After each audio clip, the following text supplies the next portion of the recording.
Hello friends, आप देख रहे हैं हमारा YouTube channel AK study point. आज हम पढ़ेंगे राजनीति प्रक्रिया पर मार्क्सवादी दृष्टिकोण। मार्क्सवादी समाज की वर्गीय संरचना पर प्रकाश डालता है और इस बात पर भी बल देता है कि राज्य की संस्था पर उस सामाजिक वर्ग का नियंत्रण होता है जिसके हाथों पर उत्पादन और वितरण के साधन केंद्रित हैं। और मार्क्सवादी ने सर्वहारा वर्ग के शोषण को चिरस्थायी नहीं माना।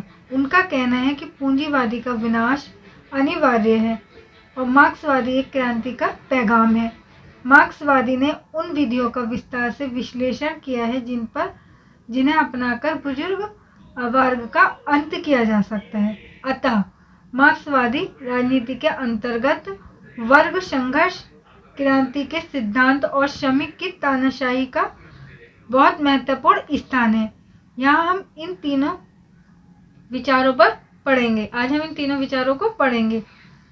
फर्स्ट है वर्ग संघर्ष और सेकंड है क्रांति का सिद्धांत और थर्ड है श्रमिकों की तानाशाही। कार्ल मार्क्स के अनुसार वर्ग संघर्ष। कार्ल मार्क्स का कहना है कि वर्गीय सामाजिक जीवन पर परस्पर विरोधी से परिपूर्ण मानवता का इतिहास, संघर्ष और युद्धों का इतिहास है। कार्ल मार्क्स का क्या कहना है फ्रेंड्स?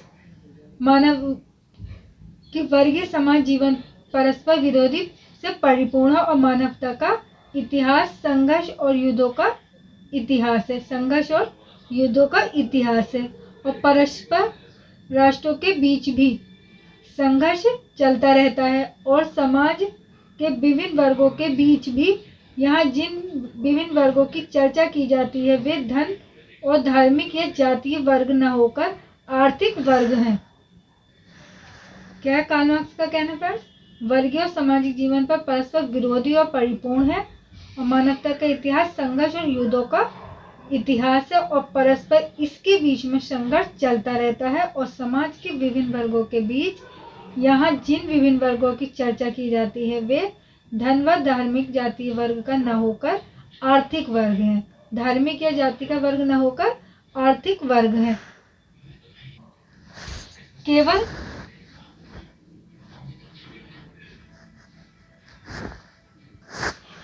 और यहाँ जिन वर्गों की चर्चा की जाती है वे धार्मिक या जातीय वर्ग न होकर आर्थिक वर्ग है और इतिहास विभिन्न आर्थिक वर्गों के पारस्परिक संघर्ष की एक लंबी कहानी है और गुलामों का सदैव अपने स्वामियों के से संघर्ष चलता रहा है।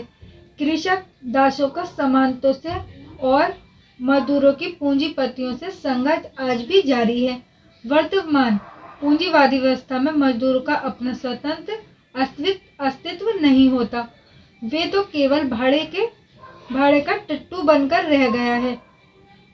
क्या फिर गुलामों का सदैव अपने स्वामियों का से संघर्ष चलता रहता है और कृषक जो होते हैं वे दासों के और सामंतों के मजदूर को पूंजीपतियों से संघर्ष आज भी जारी है। और वर्तमान में पूंजीवादी व्यवस्था में मजदूरों का अपना स्वतंत्र अस्तित्व नहीं होता। वे तो केवल भाड़े के टट्टू बनकर रह गया है। सभी मजदूरों का कष्ट, दुख, दर्द एक जैसा है दूसरी और सभी पूंजीपतियों के एक जैसे हित हैं। ऐसी स्थिति में पूंजीवादी समाज की स्पष्टता दो वर्गों में बट गया है और पूंजीपति वर्ग और मजदूर वर्ग जिनके वर्गीय हित एक दूसरे के विरुद्ध हैं, जिसके परिणाम स्वरूप इन दोनों वर्गों के मध्य वर्ग संघर्ष चलेगा और वर्ग सहयोग नहीं, जिसकी कामना उदारवादियों ने बड़े जोर शोर से की है। वर्ग संघर्ष का प्रमाण इतिहास देता है जो कि एक सच्चाई है। पूंजीवादी वर्ग और मजदूर वर्ग जिनके वर्गीय हित एक दूसरे के विरुद्ध हैं, जिसके परिणाम स्वरूप इन दोनों वर्गों के मध्य वर्ग संघर्ष चलेगा और वह वर्ग सहयोग नहीं, जिसकी कामना उदारवाद ने बड़े जोर शोर से की है। वर्ग संघर्ष का प्रमाण इतिहास देता है जो एक सच्चाई है। नेक्स्ट पॉइंट, क्रांति का सिद्धांत। वर्ग संघर्ष के कारण परिवर्तन चाहने वाली शक्तियां निरंतर मजदूर बनती जाती हैं और पूंजीवादी वर्ग परिवर्तन का विरोध करता है। धीरे धीरे समाज क्रांति की ओर उन्मुख होता है। पूंजीवादी व्यवस्था क्योंकि श्रमिकों और किसानों के हित में कभी काम नहीं करती, इसलिए श्रमिकों और किसानों के पास इसके अलावा और कोई चारा नहीं होता कि वे बलपूर्वक सत्ता को हथियार लें। कार्ल मार्क्स के शब्दों में क्रांति वे दाई यानी प्रसवकारिणी शक्ति है जो नए समाज रूपी शिशु को जन्म में मदद देती है, और क्रांति के माध्यम से ही मजदूरों को सत्ता त्यागने का मौका मिल सकता है। लेनिन की तो ये धारणा थी कि जो लोग धीरे धीरे समाजवाद लाना यानी विकासवादी समाजवाद में विश्वास रखते हैं वे भूखों की दुनिया में रह रहे हैं। उन्होंने विस्तार से इस बात पर प्रकाश डाला कि कम्युनिस्ट पार्टी के सदस्य किस प्रकार पुलिस, सेना और प्रशासन में घुसपैठ करके क्रांति के मार्ग को प्रशासित करेंगे।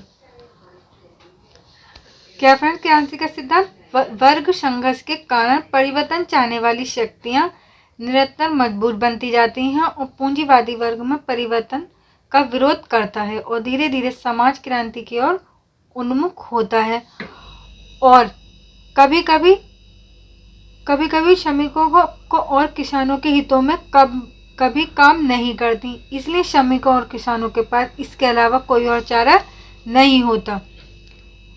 इसलिए कार्ल मार्क्स के शब्दों में क्रांति वे धाई यानी प्रसवकारिणी शक्ति है जो नए समाज रूपी शिशु को जन्म देती है। क्रांति के माध्यम से ही मजदूरों की सत्ता हथियाने का मौका मिल सकता है। और लेनिन की तो ये धारणा थी कि जो लोग धीरे धीरे समाज को लाने यानी विकासवादी समाज में विश्वास रखते हैं वे भूखों की दुनिया में रह रहे। उन्होंने विस्तार से इस बात पर प्रकाश डाला कि कम्युनिस्ट पार्टी के सदस्य किस प्रकार पुलिस, सेना और प्रशासन में घुसपैठ करके क्रांति के मार्ग को प्रशासित करेंगे। थर्ड पॉइंट इज श्रमिकों की तानाशाही। क्रांति द्वारा सत्ता को हथियार लेने के बाद श्रमिक वर्ग बार बार एक ऐसे समाज का निर्माण करेगा जिसमें सभी को आगे बढ़ने के अवसर उपलब्ध हों। क्रांति के द्वारा सत्ता हथियाने के बाद श्रमिक वर्ग बार बार एक ऐसे समाज का निर्णय करेगा जिसमें सभी को आगे बढ़ने का अवसर उपलब्ध हो, और इसके लिए सबसे पहला काम ये होगा कि पूंजीवादी ढांचे को पूर्णतः तहस नहस कर दिया जाए। इस उद्देश्य की पूर्ति के लिए मार्क्सवादियों ने कुछ काल के लिए मजदूरों की तानाशाही के प्रकाश पर बल दिया है, और श्रमिकों की तानाशाही के दौरान विधानमंडल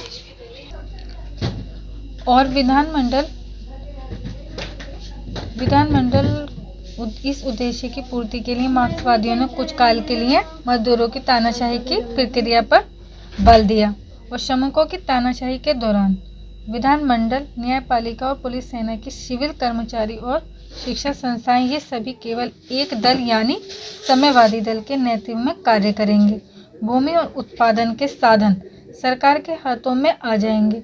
विरोधियों और देश के बाहर भाग जाने वाले लोगों की संपत्ति पर सरकार अपना कब्जा कर लेगी तथा बैंक, यातायात के साधन और कल कारखानों पर भी श्रमिकों की सरकार का ही नियंत्रण होगा। प्रत्येक को योग्यता के अनुसार श्रम करना पड़ेगा तथा इस सभी को जीविकोपार्जन करने की अधिक नियंत्रण होगा। प्रत्येक को योग्यता के अनुसार श्रम करना पड़ेगा और तथा सभी को जीविकोपार्जन करने का अधिकार हासिल होगा। तानाशाही से इस मार्क्स का उद्देश्य क्रांति और क्रांति द्वारा जनित उस व्यवस्था से है जिसमें राज्य की शक्तियों का उपयोग क्रांति के शास्त्रों के दमन के लिए किया जाता है। ये स्थिति क्योंकि संक्रमणकालीन इसलिए ये निरंतर नहीं रहेगी, अर्थात प्रतिक्रियावादी तत्वों, रुझानों और शोषण की रही सही प्रवृत्तियों के दमन के पश्चात इसका स्थान समाजवादी व्यवस्था ले लेगी जिसमें प्रत्येक व्यक्ति से उसकी योग्यता अनुसार कार्य किया जाएगा तथा उसके कार्य के अनुपात में उस परिश्रम दी जाएगी, अर्थात व्यक्ति द्वारा किए कृत्य का प्रतिफल उसी से ही प्राप्त होगा। किसी अन्य को नहीं। दूसरे शब्दों में मानव समाज से शोषण का संपूर्ण उन्मूलन हो जाएगा, जो वर्ग समाज की आधारशिला है। फ्रेंड, इस पॉइंट में है श्रमिकों की तानाशाही, यानी क्रांति के सत्ता को हथिया लेने के बाद श्रमिक जो बार बार एक समाज का निर्माण करेगा जिसमें सभी को आगे बढ़ने के अवसर उपलब्ध हों, और इस उद्देश्य की पूर्ति के लिए मार्क्सवादी ने कुछ काल के लिए मजदूरों की तानाशाही की प्रक्रिया पर भी बल दिया, और श्रमिकों की तानाशाही के दौरान विधानमंडल और न्यायपालिका यानी पुलिस, सेना और सिविल कर्मचारी की शिक्षा संस्थाएं, ये सभी केवल एक दल यानी साम्यवादी दल के नेतृत्व में कार्य करेंगे और भूमि उत्पादन के साधन कार्य के हाथों में आ जाएंगे, और विरोधियों और देशों के बाहर भाग जाने वाले लोगों को संपत्ति पर अपना कब्जा कर लेगी, तथा बैंक यातायात के साधन काल में कारखानों पर भी श्रमिकों को सरकार का ही नियंत्रण होगा और प्रत्येक को योग्यता के अनुसार श्रम करना पड़ेगा।